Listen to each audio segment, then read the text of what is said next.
আসসালামু আলাইকুম, আশা করি আপনারা ভালো আছেন। শুভ সকাল। আমি এখন আছি ক্যামেরন হাইল্যান্ড, আজকে দ্বিতীয় দিন। তো আমি আপনাদেরকে দেখাচ্ছি আমরা যে হোটেলে উঠছি সেই হোটেল থেকে আসলে বাহিরের দৃশ্যটা দেখতে কেমন লাগে। দেখতেই পাচ্ছেন এখন অলমোস্ট বাজে হচ্ছে গিয়ে 10:30, কিন্তু তারপরও প্রচুর পরিমাণে কুয়াশা। আর কুয়াশার মাঝে আমরা রেডি হলাম, মনে হচ্ছে যে আমাদের বাংলাদেশের মাঘ মাসের শীতের মতো। দেখতে পাচ্ছেন জ্যাকেট পরে ফেলছি, সাথে সাথে চাটাও খাচ্ছি। আমরা এখনই বের হবো ইনশাল্লাহ।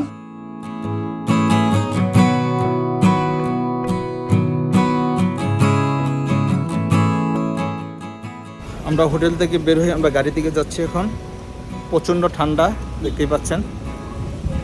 যারাই ক্যামেরনে এসে থাকবেন তাদেরকে বলবো অবশ্যই শীতের কাপড় নিয়ে আসবেন, মাফলার নিয়ে আসবেন। এখানে 12 মাস ঠান্ডা থাকে, যেটাকে বলা হয় শীতের রাজ্য। মালয়েশিয়াতে একমাত্র ক্যামেরনই হচ্ছে গিয়ে 12 মাস ঠান্ডা থাকে, প্রচণ্ড ঠান্ডা। এখন বাজে অলমোস্ট 11টা, কিন্তু তারপরও দেখেন কুয়াশা কাটতেছে না। তো আজকে আমাদের দ্বিতীয় দিনের যাত্রা শুরু করলাম।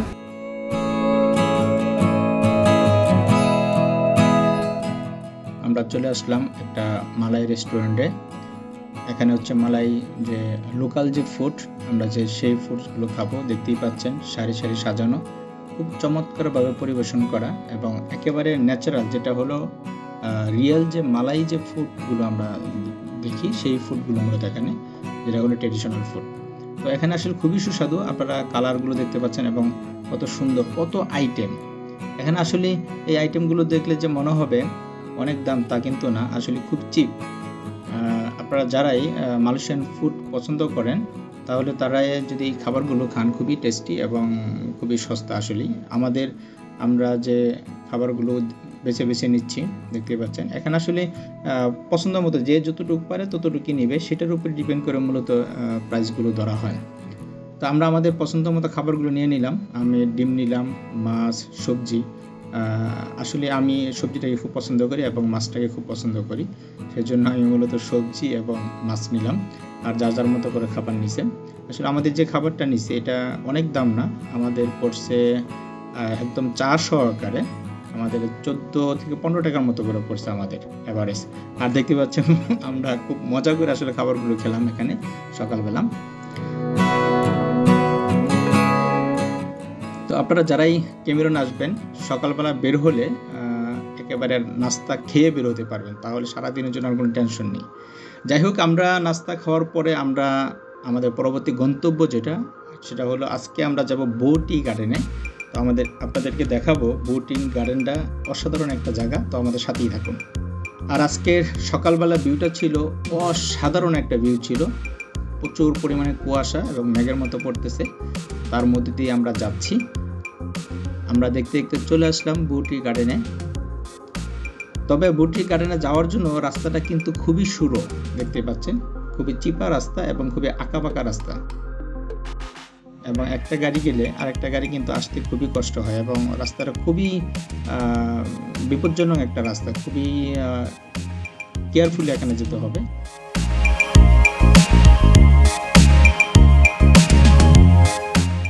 তো আমরা যাওয়ার পথে মাঝখানে একটু দাঁড়াইলাম, খুবই চমৎকার একটা ভিউ ছিল দেখার জন্য মূলত।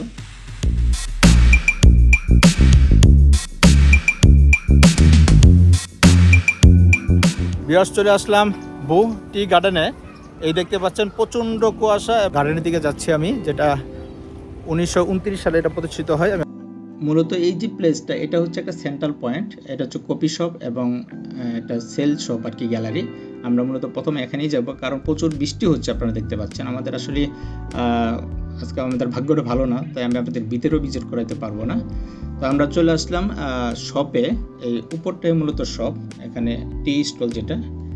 তো আমরা প্রথমে আমরা প্রথমে শপ দেখতে পাবো এখানে। এই দেখতে পাচ্ছেন যেটা হলো সেল শপ।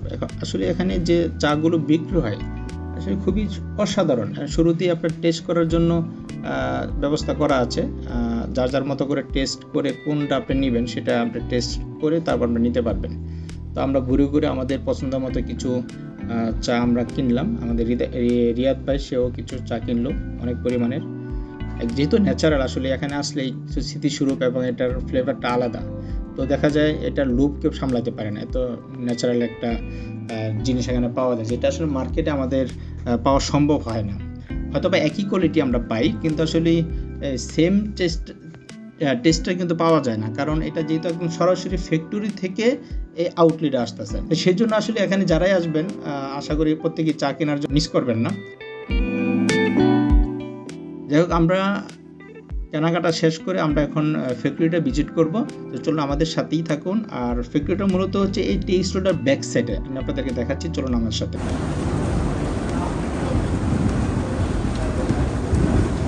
এটা হচ্ছে ফ্যাক্টরি ভিজিট করার টাইমটা, পরে দেখা যাবে। তো আমাদের টাইম আছে এখনও, আমরা যাচ্ছি। প্রিয় ভিউয়ার্স, আমরা বো টি গার্ডেন ভিজিট করতে আসলাম। এই হলো ফ্যাক্টরি, দেখতে পাচ্ছেন আমার পিছনে। এখানে মূলত আমরা এখানে ওয়েট করব, ওদের নিজস্ব লোক এসে আমাদেরকে নিয়ে যাবে এবং এটার উপরে আলোচনা করবে সংক্ষিপ্ত আকারে। তো আমরা ওয়েট করতেছি এখানে, ওদের ভিতরে অলরেডি লোক আছে। ওকে, আমাদেরকে ডাকলো, আমরা যাচ্ছি। আসলে আমি ভিতরে ঢুকতেছি, আমার ক্যামেরাটা ওপেন ছিল, কিন্তু ততক্ষণই দেখলাম যে এখানে যে গার্ড আছে, মূলত যে আমাদেরকে গাইড করবে, সে বলে দিল যে না, এখানে ভিডিও করা যাবে না আর কোনো ছবি উঠানো যাবে না। তারপরও আমি আপনাদের দেখার স্বার্থে আমি যতটুকু সম্ভব আমি চেষ্টা করছি যে অল্প পরিসরে কিছু ভিতরের সিনটা করার জন্য। আমি বললাম যে সামান্য একটু সিন আমি নেই, তো সে না করা সত্ত্বেও তখন আমি অলরেডি কভার করে ফেলছি। যাই হোক, আমার ক্ষমা দৃষ্টিতে দেখবেন, আসলে আমি আইনকে মূলত আসলে লঙ্ঘন করছি, কিন্তু তারপর আমার ভিডিও করার স্বার্থে আমি চেষ্টা করছি আইনকে লঙ্ঘন করে হলেও কিছুটা ভিতরের ভিউটা তুলে ধরার জন্য। যাই হোক, দেখতেই পাচ্ছেন এক দিক দিয়ে চা ঢোকাচ্ছে, মূলত আরেক দিক দিয়ে বের হচ্ছে।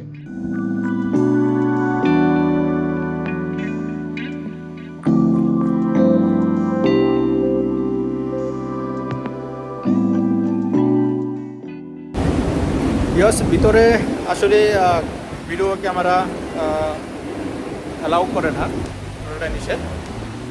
তারপর আমরা ভিতরে ভিজিট করে চলে আসলাম।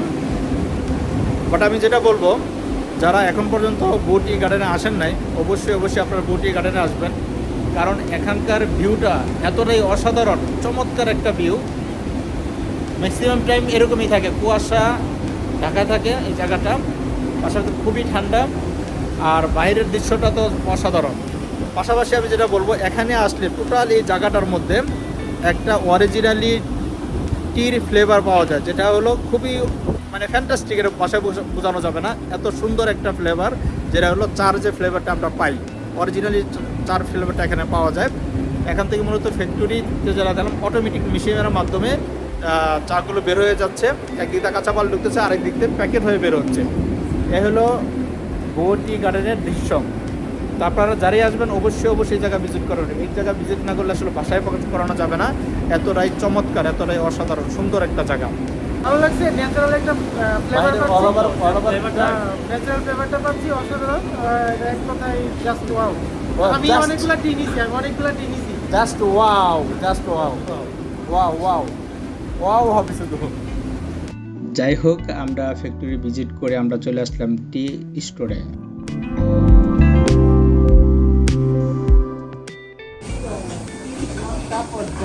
Are you looking for the cup or jug one? Got two types here. Okay, I separate the milk and sugar for you. Can I? For okay. Yes, correct. That's all. 25.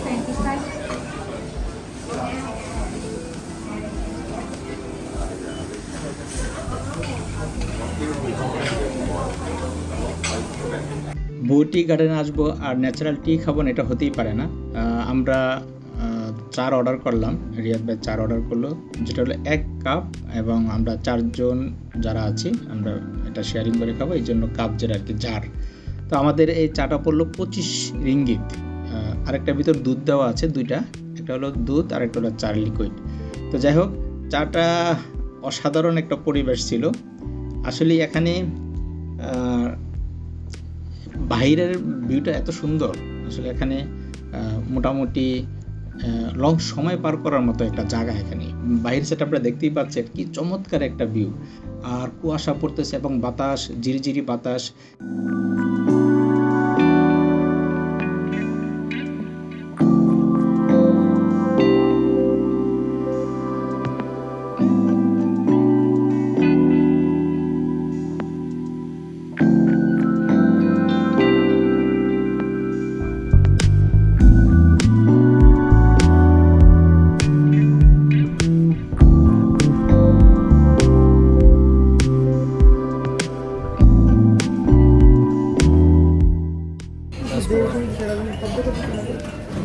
Natural, একেবারে natural স্বাদ।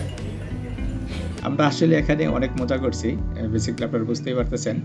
আর বন্ধু বান্ধব যদি একসাথে আসা হয়, ভাই বেড়াদার মিলে গ্রুপ ট্যুরটা হলে মূলত এখানে মজাটা বেশি হয়। আমরা অনেক গল্প করলাম এখানে চা খেতে খেতে, আমাদের খুব ভালো একটা সময় পার করছে এখানে।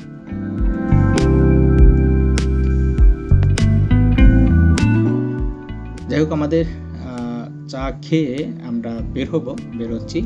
আসলে আমি একটু বলে নিই, প্রচণ্ড মেঘলা এবং হচ্ছে ভারী কুয়াশার কারণে কিন্তু আমরা মূল যে বাগানটা সেটাতে আমরা যেতে পারি নাই, সেটাতে না যেয়ে মূলত আমাদের ব্যাক করতে হচ্ছে। তো আমরা ব্যাক করার সাথে সাথে আমি আপনাদেরকে কিছু এই বৌটি গার্ডেনের কিছু ইনফরমেশন শেয়ার করি, যেটা হলো আপনারা ইতিপূর্বে দেখছেন 1929 সালে মূলত এই বৌটিটা প্রতিষ্ঠিত হয়। আর এই বৌটিটা এতটা বড়, 1200 হেক্টরের উপরে মূলত এই বৌটিটা গার্ডেনটা নির্মিত। এবং এটার যে প্রতিষ্ঠাতা উনি মূলত হচ্ছে J.A. রাসেল। উনি হচ্ছে ব্রিটিশ নাগরিক ছিলেন। উনি 1890-এর দিকে উনি মূলত মালয়েশিয়া আসেন এবং উনি পরবর্তীতে 1929 সালে এই বৌটিটা প্রতিষ্ঠিত করেন। এবং এটা মালয়েশিয়ার 70% যে চার যে চাহিদা সেটা পূরণ করে থাকে। এবং এখানে প্রতি বৎসরে 4 মিলিয়ন কেজি চা উৎপাদন করে তারা, এখান থেকে প্রোডাকশন করে। তো বুঝতেই পারছেন বিশাল বড় একটা চা বাগান মূলত। তো আমি যাওয়ার সময় আসলে দেখা যায় না, তো আমি বের হওয়ার সময় দেখতে পাচ্ছেন খুব চমৎকার, মানে বিশাল কতটাই বড়, 1200 হেক্টর মানে কি বিশাল বড় সড়ে কিন্তু একটা চা বাগান, যেটা 70% চা মালয়েশিয়ার যে চাহিদা সেটা পূরণ করে মূলত এই একটা চা বাগান থেকে। তো যাই হোক, আমরা এখান থেকে বের হয়ে আমরা যাব আরেকটা প্লেসে, খুব চমৎকার একটা প্লেস, সেটা হলো ক্যাকটাস পয়েন্টে যাব আমরা। তো আমাদের সাথেই থাকুন আর দেখতে থাকুন। তো যাওয়ার পথে আঁকাবাঁকা রাস্তা, আসলে এতটা সুন্দর লাগে। আমরা চলে আসলাম, এটা ব্রিংসিং সিটি, যেটা ক্যামেরন হাইল্যান্ড তো অনেকগুলো সিটি, তার মধ্যে ব্রিংসিং একটা সিটি। তো আমরা ব্রিংসিং সিটি হয়েই মূলত আমাদের ক্যাকটাস পয়েন্টে যেতে হবে। আমরা ব্রিংসিং সিটি পার হচ্ছি। আরেকটা বিষয়, বিকালবেলা হলে মোটামুটি একটা ট্রাফিক থাকে রাস্তার মধ্যে, যেহেতু রাস্তাটা খুবই চিপা রাস্তা, মানে একটা গাড়ি গেলে আরেকটা গাড়ি যেতে পারে। কিন্তু এই সিটিগুলোতে মূলত ভালো ট্রাফিক থাকে, কারণ বিকালবেলা যারা ঘুরতে যায় প্রত্যেকেই কিন্তু বের হওয়ার জন্য, ব্যাক করার জন্য বের হয়। তো সেই ক্ষেত্রে দেখতে পাচ্ছেন রাস্তার মধ্যে প্রচুর গাড়ি। এবং যখনই আমরা একটা পয়েন্ট থেকে আরেকটা পয়েন্টে যাবেন, তখন কিন্তু এই রাস্তার ধারে ধারে কিছুক্ষণ পরপরই মার্কেট আছে এবং ন্যাচারাল যে ফুডসগুলো আছে এটা পাওয়া যায়। বিভিন্ন কেনাকাটার জন্য শোপিসগুলো পাওয়া যায়। এবং দুধার দিয়েই কিন্তু দেখা যায় স্ট্রবেরি গার্ডেন এবং বিভিন্ন যে প্লান্টেশনগুলো, গ্রিন হাউসগুলো, এগুলো কিন্তু আমরা দেখতে পাই। তো দেখতে পাচ্ছেন রাস্তাটা খুবই চমৎকার একটা রাস্তা এবং মোটামুটি খুবই এই জার্নিটাই মূলত হচ্ছে দেখার মতো। তো আমরা চলে আসলাম ক্যাকটাস পয়েন্টে, মূলত আমরা চলে আসলাম। আমরা ক্যাকটাস পয়েন্টের ভিতরের দিকে যাচ্ছি। ঢুকি আমরা মূলত ডান পাশে একটা শপ দেখতে পাচ্ছি। আমি এখন চলে আসলাম ক্যাকটাস গার্ডেনে। খুবই চমৎকার একটা গার্ডেন, এখানে সাথে কিছু ফুলের কালেকশনও আছে, আমি আপনাদেরকে দেখাচ্ছি ঘুরে ঘুরে। ক্যাকটাস গার্ডেনটা অনেক বড় না, কিন্তু তারপরও অসাধারণ। এখানে হাজারো আইটেমের ক্যাকটাসের কালেকশন আছে, যেগুলো আপনারা দেখলেই বুঝতে পারবেন কতটা চমৎকার। বাহারি রঙের প্রজাতির এখানে ক্যাকটাস তো দেখতে পাচ্ছেন। ছোট এখানে মূলত চারা করে, যেহেতু এটা একটা গার্ডেন, তো এখন ছোট ছোট চারাগুলো করে তারা বড় করছে। তো আমি আসলে এর আগে অনেকবার আসছি, কিন্তু তার আগে কখনো ভিডিও করা হয়নি। তো আমি এবারে যা দেখলাম, একটা ক্যাকটাস এত বড়, ছোটো থেকে তারা এরা কিন্তু চারা করতেছে, তারপরে এটা এত বড় হয়েছে এবং এগুলো কিন্তু বিক্রি করার জন্য সাজিয়ে রাখছে। এবং একটা ক্যাকটাস দেখতেই পাচ্ছেন কত বড় এবং বিভিন্ন প্রজাতির, হাজারো আইটেমের প্রজাতি। আসলে এই ক্যাকটাস পয়েন্টে না আসলে এত পরিমাণের একসাথে ক্যাকটাসের প্রজাতি দেখা সম্ভব না। সাথে অবশ্য আবার কিছু স্ট্রবেরি গার্ডেনের ওদের একটা পার্ট আছে। আর বেশিরভাগ জায়গাটাই হচ্ছে মূলত ক্যাকটাস দিয়ে ভরা এবং বিভিন্ন সাইজের আছে, যেমন ছোট, বড়, মাঝারি। এইগুলো অনেক বড়, এইগুলো আসলে ছবি আমরা দেখতে পাচ্ছি, কিন্তু বাস্তবে কিন্তু এটা অনেক বড় একটা ক্যাকটাস।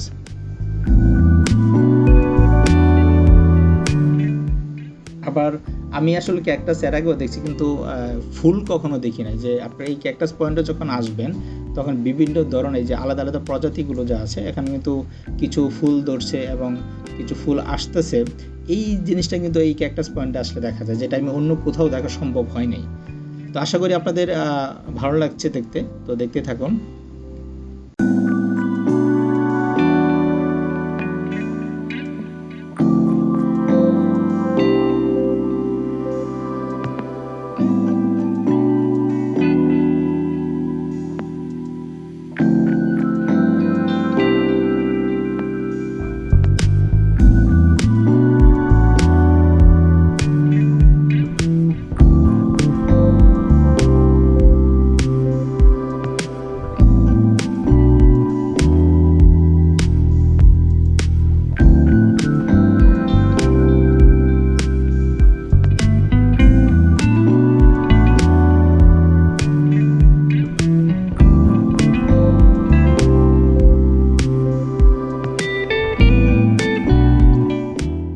এখানে দেখতে পাচ্ছেন বিশাল বড়, আসলে এটা মাথার উপরে চলে গেছে, এত বড় একটা ক্যাকটাস। পাশাপাশি আমি শুরুতেই বলছিলাম এখানে কিছু ফুলের কালেকশন আছে বিভিন্ন ধরনের একটা পাশ থেকে।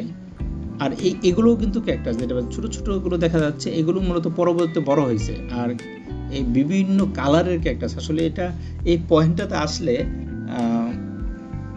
এত প্রজাতির ক্যাকটাস এখানে, আল্লাহু আকবার। আসলে পৃথিবীটা আল্লাহ এত সুন্দর করে সাজাইছেন, এত বাহারি রঙের, সব আসলে মানুষের জন্য।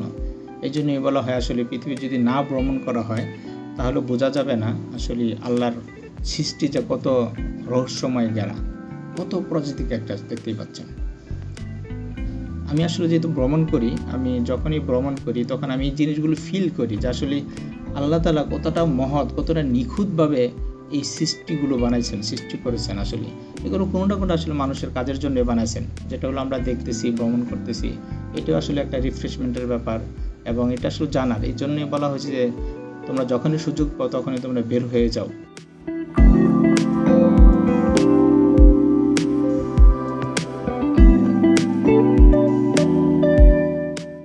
এই বিষয়গুলো নিয়ে যদি আমরা আসলে ভাবি তাইলে বুঝতে পারো যে আল্লাহ আসলে কতটা মহৎ। ক্যাকটাস পয়েন্টের একটা ছবি ওঠানোর জন্য একটা ভিউ আছে এখানে, খুবই সুন্দর দেখতে পাচ্ছেন। এর পিছনগুলো কিন্তু পিকচার না, এটা জেনুইনলি বানানো, কিন্তু সামনেরটা হচ্ছে পিকচার।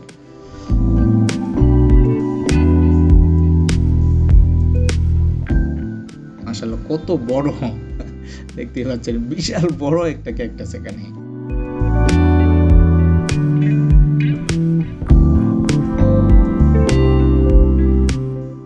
আমি আরেকটা ছেড়ে চলে আসলাম।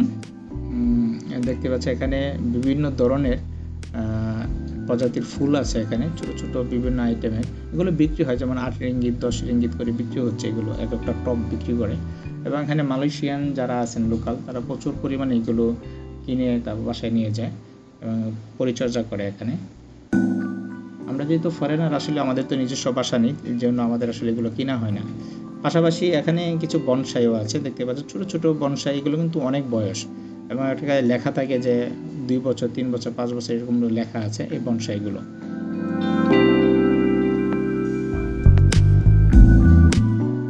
এবং এখানে অর্চিডও আছে। অর্চিড আমার পছন্দ ফুলের মধ্যে একটা অর্চিড, দেখতে তো খুবই চমৎকার। আশা করি আপনাদেরও খুব পছন্দের। অর্চিডটা দেখতে একটা অন্যরকম, যেহেতু শুধু ফুলটাই দেখা যায়, আসলে পাতা খুবই কম থাকে। এবং যেটা হলো গেঁদা, আমাদের বাংলা ভাষায় যেটা বলে গেন্দা ফুল আর কি। সাথে যেটা শপ আমি শুরুতেই বলছিলাম, এই শপের মধ্যে বিভিন্ন বাহারি রঙের চা, তারপরে স্ট্রবেরি, বিভিন্ন ধরনের চকলেট, এগুলো মূলত এই শপের মধ্যে পাওয়া যায়। এবং গিফটের জন্য অনেক আইটেম আছে এখানে, যেগুলো গিফট করার জন্য পারচেজ করা যায় এখানে।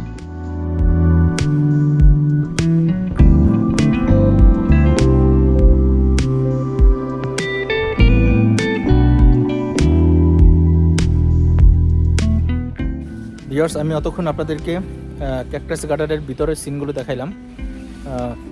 ক্যাকটাস গার্ডেন যারা এখন পর্যন্ত ভিজিট করেন নাই তারা অবশ্যই ক্যামেরন হাইল্যান্ড আসলে ক্যাকটাস গার্ডেন ভিজিট করবেন। এবং এখানে অসাধারণ হাজার হাজার ক্যাকটাস প্রজাতি আছে এখানে, দেখতেই পাচ্ছেন, খুবই চমৎকার।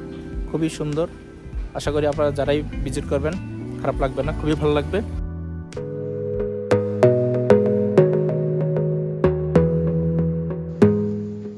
আমরা ক্যাকটাস গার্ডেন ভিজিট শেষ করে আমরা মূলত বের হচ্ছি, আমরা আরেকটা প্লেসে যাব, সেটা হচ্ছে ল্যাভেন্ডার গার্ডেন।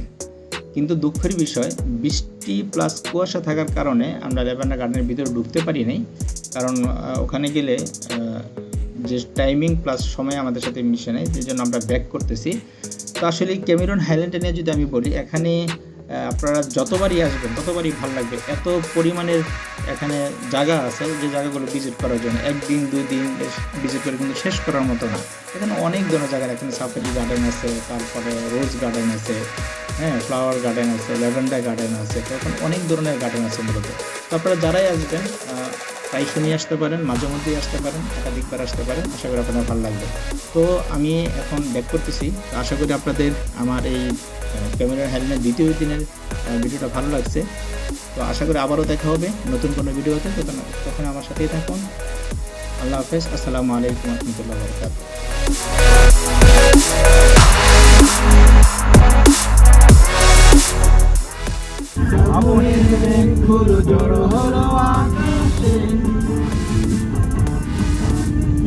অজরে নামবে বুঝি শ্রাবণী ধারায়, শ্রাবণের মেঘগুলো জড়ো হলো আকাশে, অজরে নামবে বুঝি শ্রাবণী ধারায়।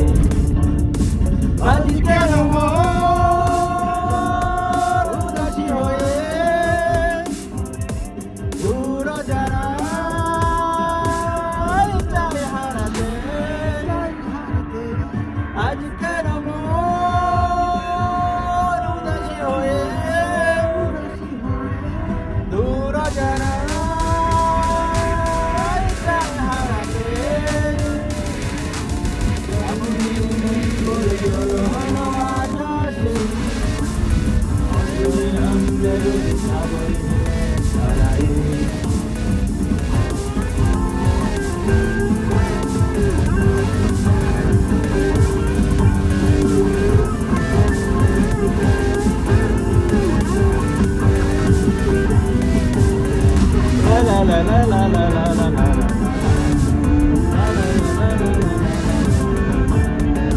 কবিতার বই সব খুলেছি, ইমেল হাওয়ায় মন ভিজেছে, জানালার পাশে চাপা মাধবী পাহাড় বিলাসী ঘুরেছে। কবিতার বই সব খুলেছি, ইমেল হাওয়ায় মন ভিজেছে, জানালার পাশে চাপা মাধবী বাগান বিলাসী হেনা ধুয়েছে। আজ কেন